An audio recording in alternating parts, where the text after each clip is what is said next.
Hi, this lecture is about DNA replication. This is how a cell copies all of its DNA, all of its chromosomes will be copied to make two new genetically identical cells during cell division. So just a quick reminder of when this happens. So I'm going to be scrolling back and forth a lot during this lecture. I'm going to be writing on my iPad and then scrolling back to the pictures. So recall that going into cell division, every chromosome has two sister chromatids, two genetically identical copies of DNA that are attached right here at the centromere region. And during mitosis, those two genetically identical copies get pulled into two separate cells. So you can see two chromosomes here, each has two chromatids, and then during cell division, those get pulled into two separate cells. So this red chromosome, one of the chromatids ends up in this cell and the other sister chromatid ends up in this one. And then same for the blue. What that means is going into G1 of the cell cycle, every cell just has one copy of the DNA for every chromosome. So in other words, every chromosome just has one chromatid. Also recall during G1, most of what this cell is doing is its cell job. These new cells obviously have to grow, replicate their organelles, but they're mostly doing their cell job. A lot of metabolic activity going on, including making a lot of proteins. At some point, this cell needs to get ready to divide again if it is a cell that is destined to divide again. So obviously, if this is a brain cell and this is a mature organism, then those cells are not going to divide again. But if this is a skin cell, for example, that cell will need to divide again. In order to do that, it needs to copy every single one of these chromosomes. And that's what happens during the S phase. So going into this phase, every single cell has chromosomes with just one chromatid. And during the S phase, DNA replication is going to take place. And coming out of S, now every chromosome has a sister chromatid attached, a genetically identical copy of that DNA. And we're going to find out a little bit about how that happens today. This is the very basic version of the story of how the DNA is copied. I want to give you a quick reminder of what the DNA looks like. Remember that DNA is a polynucleotide, and it actually consists of two strands that run in opposite directions. Remember, the term for that was that these are two anti-parallel strands.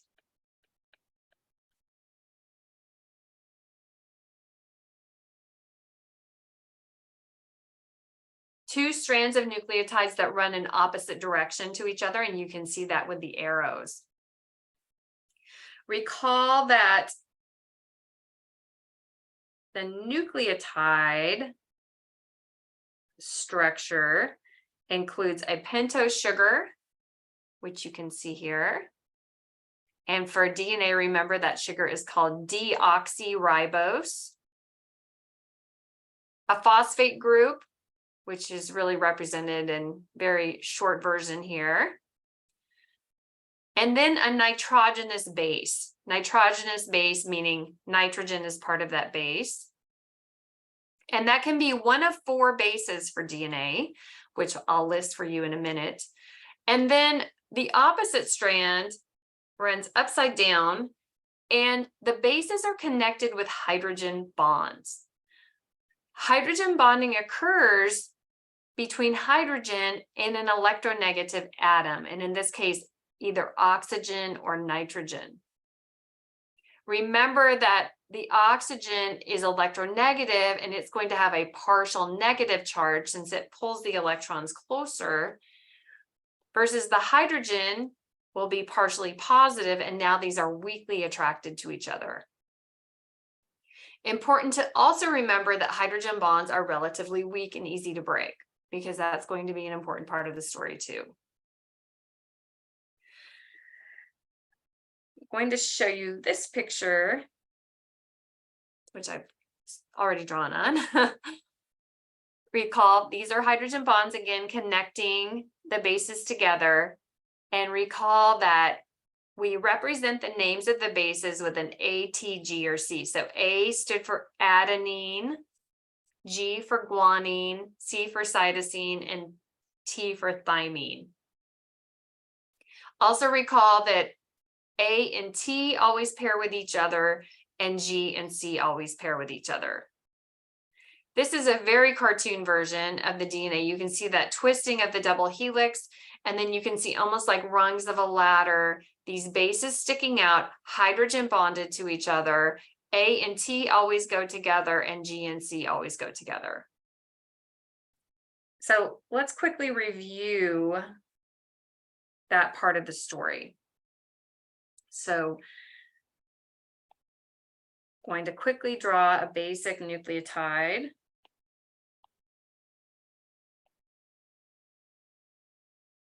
Pentose sugar.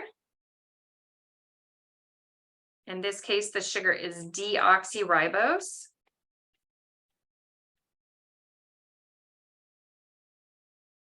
Phosphate group.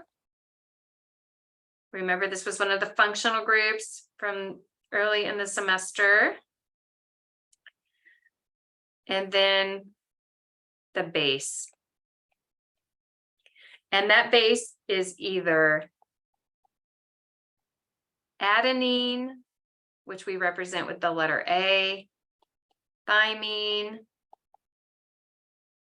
which is T, guanine, which is G, and cytosine, which is C. Very basic version.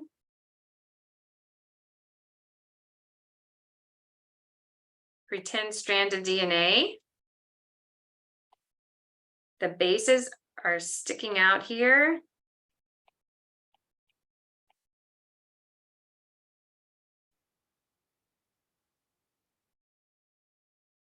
So if that was one side of the DNA, remember the complementary base pairing, A and T always go together and G and C always go together. So now we can determine what base would be on this side of the DNA.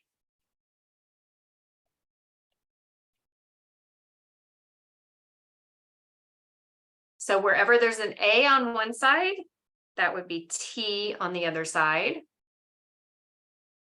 C on one side would be G. T would be A, G and C always go together. C would be G, A would be T, T, G, G, C. So that is called complementary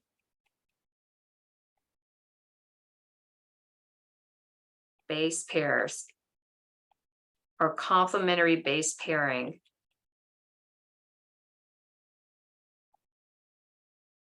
A will always go with T, T with A, C with G, G with C.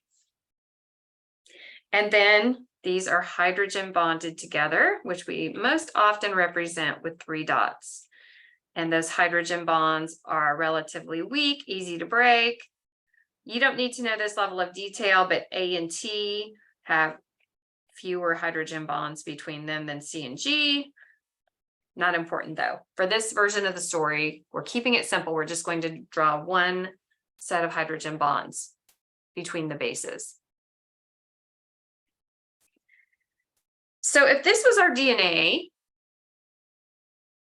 and this cell gets to the S phase of the cell cycle, and now it needs to make a copy. So I know this is tedious, but I'm going to draw this out for you. It's time for the S phase. We've moved out of G1. We've gone through the G1 checkpoint. This cell has been checked for DNA mutations. Remember, we don't want bad cells making a copy of their DNA. In other words, if there's a mistake in the DNA, if there's a mutation, we don't want that DNA to be copied unless it can be repaired. Otherwise, this cell we want to stop from going into the S phase, but everything's checked out fine. It's going into the S phase. It's time for this DNA to be copied. I'm going to erase this for purposes of demonstration here. It's just easier for me than redrawing this whole thing. So let's pretend it's time for this cell to make a copy of its DNA, and I'm going to copy just this same strand that we have. And I'm going to make the new DNA different color so we can tell the old from the new. So this is our old DNA. And now this is going to be our new DNA. So let's assume an enzyme comes, breaks all those hydrogen bonds, reads both sides of the DNA and makes a copy. Remember, we want ideally an identical copy of this to be pulled into the two separate cells. We want all of our cells making proteins from the exact same recipe. So we want this DNA to be identical. So I'm just going to quickly write this same exact DNA base sequence.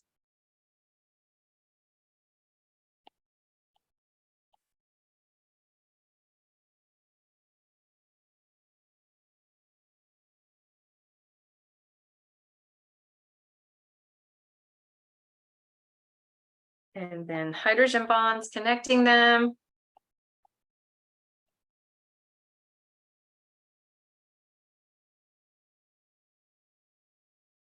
And remember that this now becomes the two sister chromatids, two genetically identical strands of DNA, and they're going to be connected with these cohesin proteins.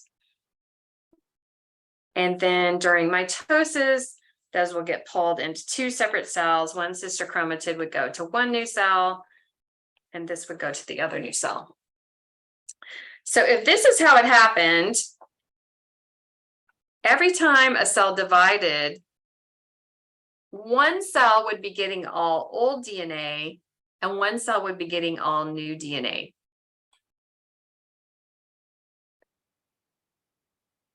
In this case, if that's what happened, do you think it's better to get old DNA or better to get new DNA?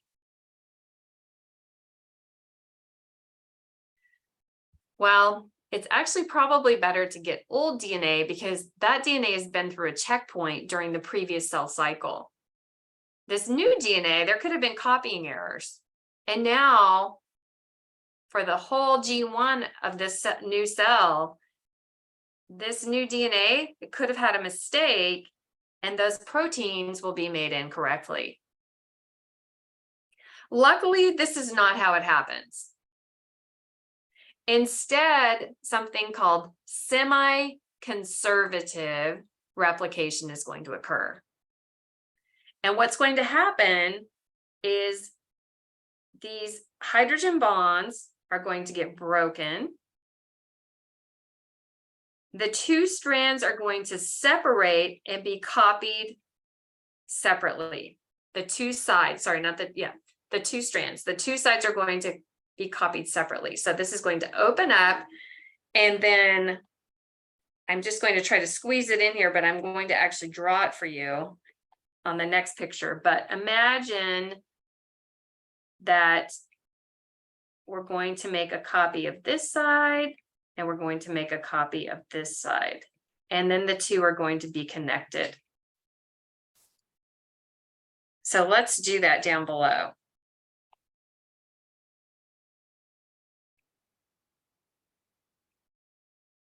I'm not going to draw the entire strand this time. I'll just draw part of it.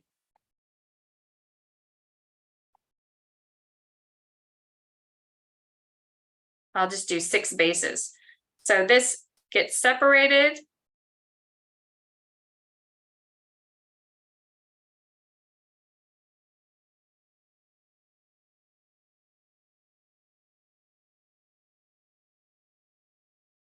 And then each side is going to be copied separately.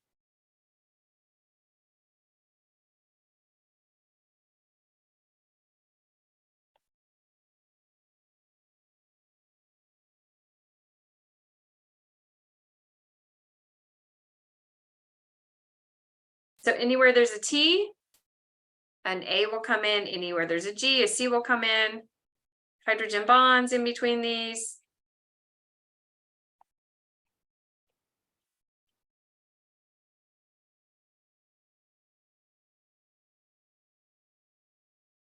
Sorry, I really squeezed that in there. Cohesin proteins attaching the two. And now what we have is half old, half new DNA on this side, and half old, half new DNA on this side. And that's called semi-conservative replication.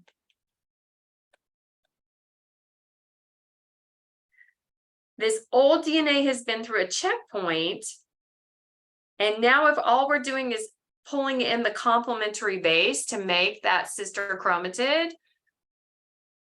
that is a much better way of doing it. I'm going to show you a slightly better picture, but still pretty simplistic.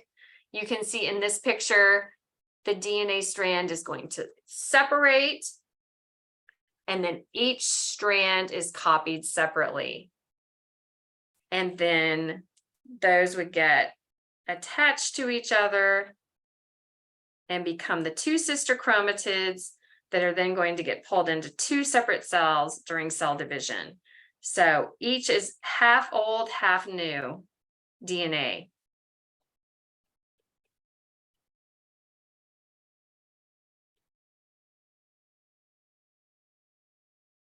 The rest of this lecture is now going to focus on how does that happen? How do we make this? What separates the two strands, and how does that copy get made?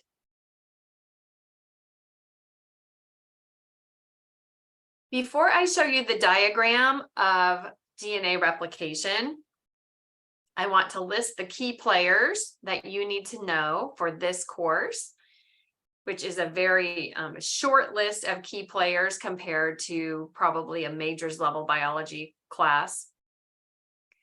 And then I want to just quickly compare DNA replication with messenger RNA transcription in terms of how often it happens and just the basics of how it happens, because those are going to be the two processes that are most often confused. They both involve reading the DNA recipe and making a copy, but they're slightly different. For DNA replication,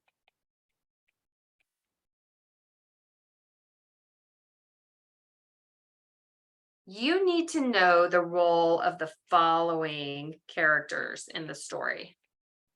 Helicase. It ends in ASE, so we know it's an enzyme. This is the enzyme that unwinds, sometimes called unzipping. So unzips the DNA double helix. In other words, it separates the two strands.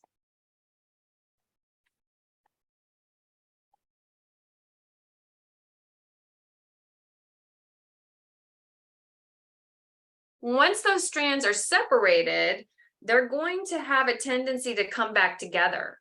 Those bases still have the exact same structure, and those hydrogen bonds are going to want to spontaneously form. So to keep those two from coming back together are going to be some guys called the SSBs. This stands for single stranded binding proteins.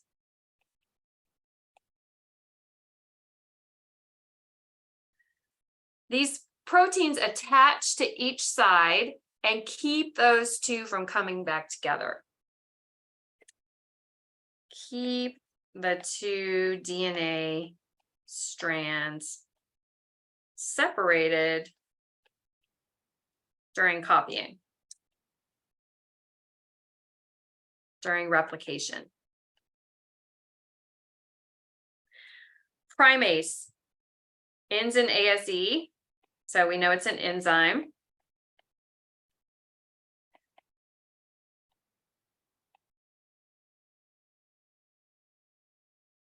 This is going to be an enzyme that lays down an RNA primer.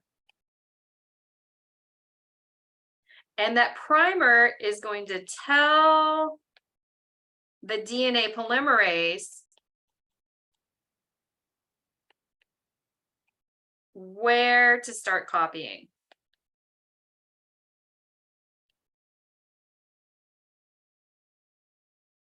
That's going to indicate where the DNA polymerase is going to start reading the DNA and making a copy.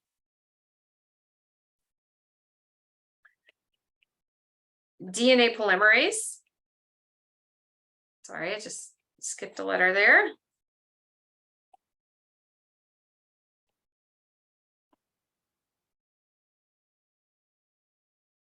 Remember, DNA polymer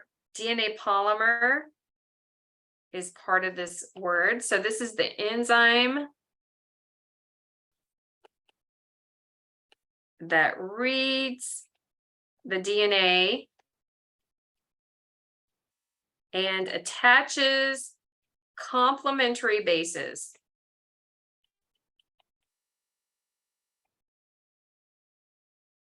So remember, this means anywhere there's an A, it's going to attach a T. Anywhere there's a C, it's going to attach a G, and so on. And then there's going to be an enzyme called DNA ligase, and you won't really understand the role of this one until we get to this part of the story. But DNA ligase is going to be the glue, or the, this is an enzyme also.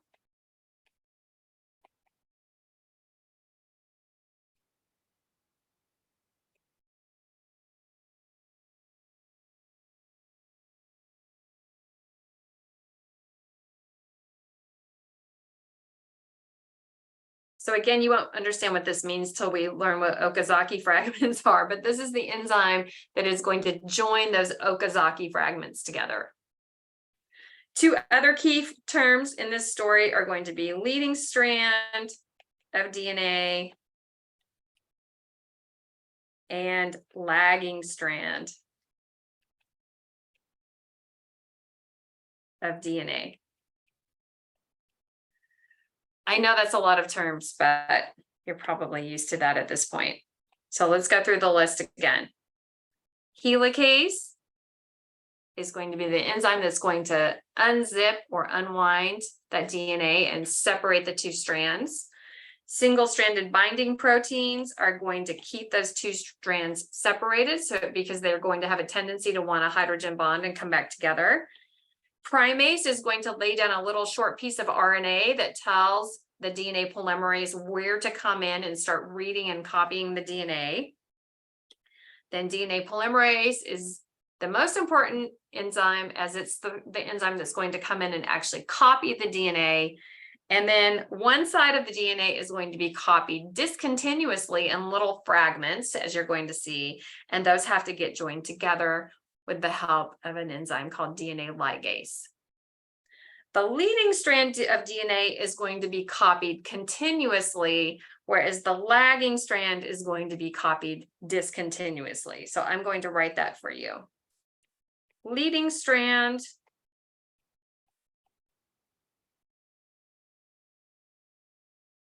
copied continuously. In other words, in one long strand, whereas the other side, the lagging strand, is going to be copied in fragments, not continuously.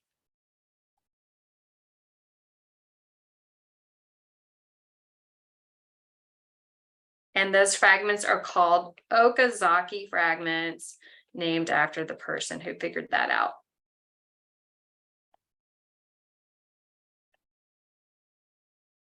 Okay, now I'm going to show you a really basic diagram of the DNA and quickly talk about how this happens. I'm also going to attach a link to, on Canvas, I'll add a link that is going to be an important video to watch that is a computer animation of all of this process happening, because obviously drawing it on paper doesn't show a moving process. Let's go up here to this diagram.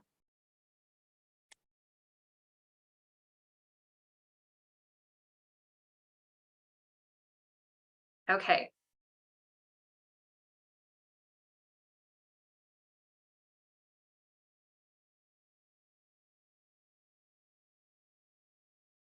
I mentioned that there's going to be an important enzyme that's going to come in and unzip or unwind the double helix. And that enzyme is called helicase. So this would be the helicase enzyme, unwinding or unzipping that double helix. And as it moves along, it's exposing the bases on both sides of the DNA. The DNA can only be copied continuously in the 3' to 5' direction.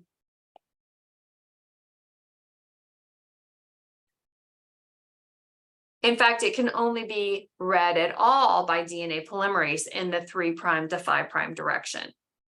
What you can see on this bottom strand, it's hard to tell because this end is kind of, if we trace it, we can see the 3' end is at this end.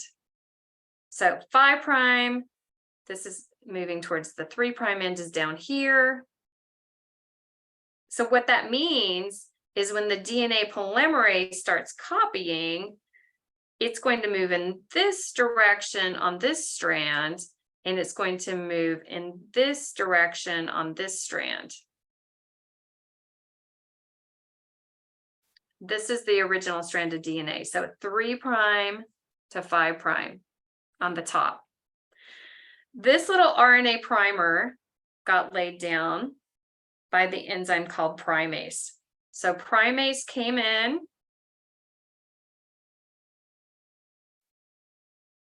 over here, and they're not showing it on this side, but you can see it here. Primase came in here and laid down that RNA primer. So primase and primase. This RNA primer, which I probably shouldn't have drawn over here, that RNA primer is going to tell the DNA polymerase where to come in and start reading to copy the DNA. So imagine, they don't draw it here until it gets down here, but imagine that primase comes in and it adds that RNA primer right here, because that's what's exposed at this point in time. Now what's going to happen is, remember, it can only read in this direction. So now I'm going to draw the DNA polymerase as yellow. DNA polymerase is going to come in and it knows to start reading at this primer. So DNA polymerase, DNA polymerase.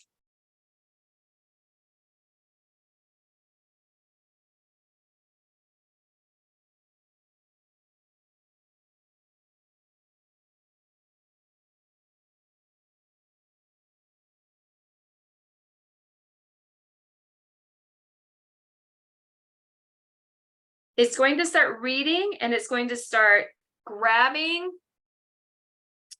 the complementary bases that are in the cell. Where did those come from? They came from your food. They also came from other cells that have been recycled. So when you eat, you're eating a plant or an animal, and that got broken down during digestion, and now those nucleotides are available in the cell for making new DNA. So anywhere it sees a T, it's going to grab an A and attach it right here. And then C is going to be a G, and G is going to be a C, and A is going to be a T. And that DNA polymerase is just going to move along here. And as that helicase continues to open this up, you can see this opening up more and more as we go down the pictures here. as it continues to open this up, that leading strand, the DNA polymerase can just keep reading and copying that continuously all the way along, just continuously reading.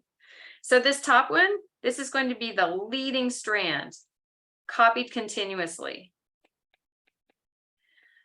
Look at what happens though on the lagging strand, the one on the bottom. So this one is the lagging strand.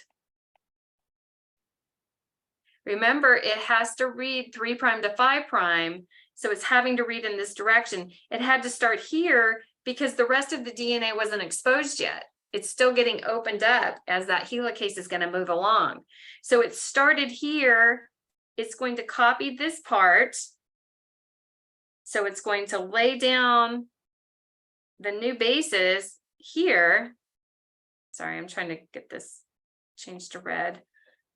It's going to start copying the DNA and laying down complementary bases, copying, copying, copying. It's going to copy all the way to the end here.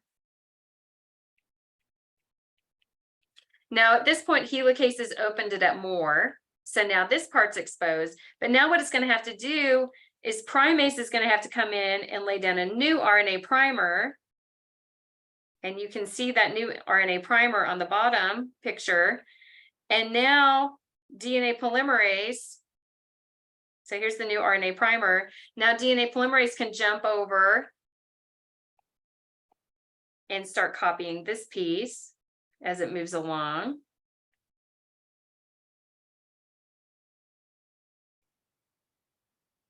And then more gets exposed and the same thing's going to happen all over again. So you would have another primer get laid down and then more DNA copying would occur and so on. So on this lagging strand, these are the Okazaki fragments. And then remember, DNA ligase is going to have to come in and join those together to make that one continuous strand of DNA. Why do we end up with these fragments? Again, helicase is moving along and it's opening this up. But remember, it had to start copying here and the rest wasn't exposed at that point. So you end up with all of these fragments. What is important to know about this? What's important to know is that the lagging strand is copied in fragments, whereas the leading strand is copied continuously. The DNA polymerase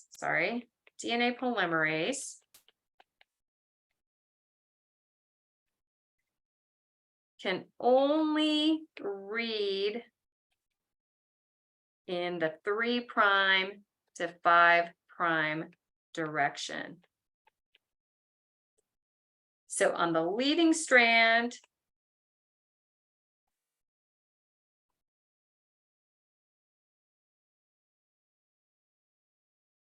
it can move along and just copy it continuously. But on the lagging strand,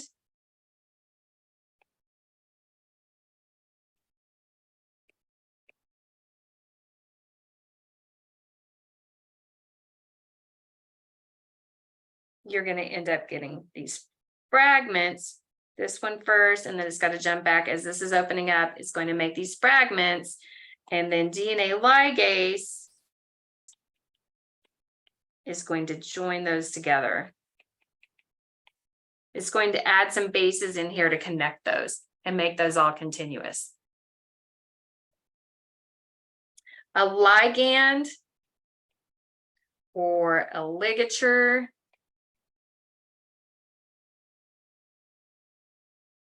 joins pieces of something together. So ligase is the enzyme that joins those together, if that's what helps you remember that. Again, just remembering the role that these different elements play is important. The only thing I didn't show on this picture is I didn't show the single-stranded binding proteins. Those would just bind on the two strands to keep those separated from each other. And as that helicase moves along and opens this up, more of those single-stranded binding proteins would come in and keep those separate. So you're never going to have to draw this for me or label a diagram. I'm just kind of showing you the process. The video will do a much better job of showing you the process, but you do need to be able to answer questions about the role of each of these key players in the story and know the difference between the leading strand and the lagging strand. Understand why the lagging strand is copied in fragments rather than continuously, and understand the role of ligase in joining those together. A couple of quick things that are important to realize. There are multiple origins of replication. So this is going on in multiple places at the same time on the DNA. So this is an origin of replication. This would be one, this would be one. And then it's going to proceed until all of those come together. Those are called replication bubbles. And those result from having multiple origins of replication.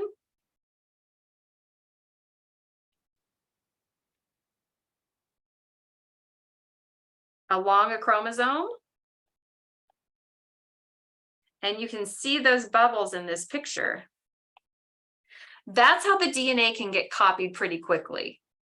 It's estimated that it would take over a month to copy the human DNA in one cell.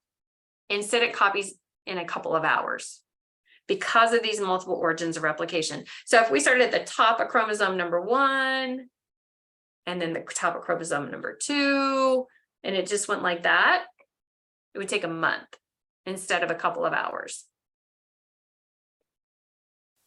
I just want to do one more thing, and that is I want to quickly compare DNA replication with messenger RNA transcription.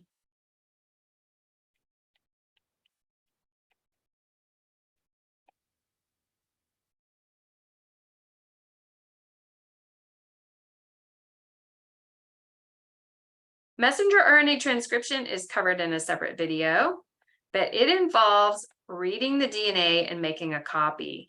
And students often confuse these two processes. So I just really want to be clear about the differences. DNA replication only happens once in the life of a cell. And remember that once is at the S phase of the cell cycle. Whereas messenger RNA transcription is happening continuously in the life of a cell. Cells are constantly making proteins throughout their life. So this happens continuously.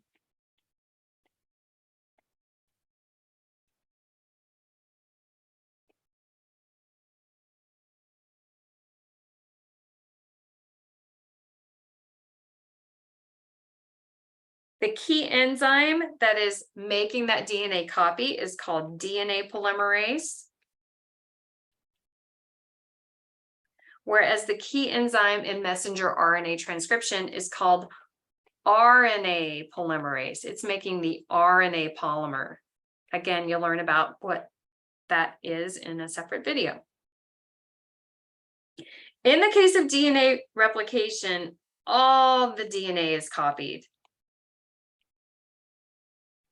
So in the case of humans, all 46 chromosomes are copied in their entirety. In the case of messenger RNA transcription, just one gene is copied.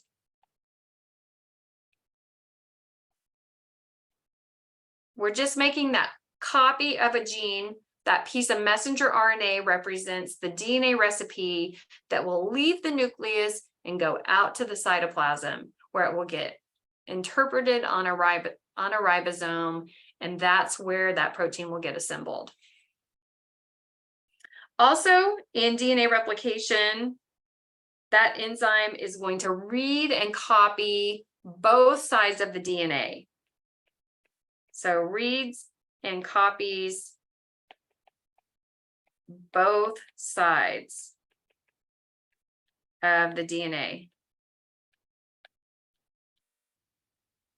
Whereas in messenger RNA transcription, that gene is just being read on one side of the DNA. So reads and copies a gene on one side of the DNA. And you'll learn about which side that is in the video about mRNA transcription. So that's DNA replication. Again, that's the very, very basic version of the story. Please watch the video, the computer animation of this happening, so you can see that compared to just drawing it on this figure, it is a moving process that occurs.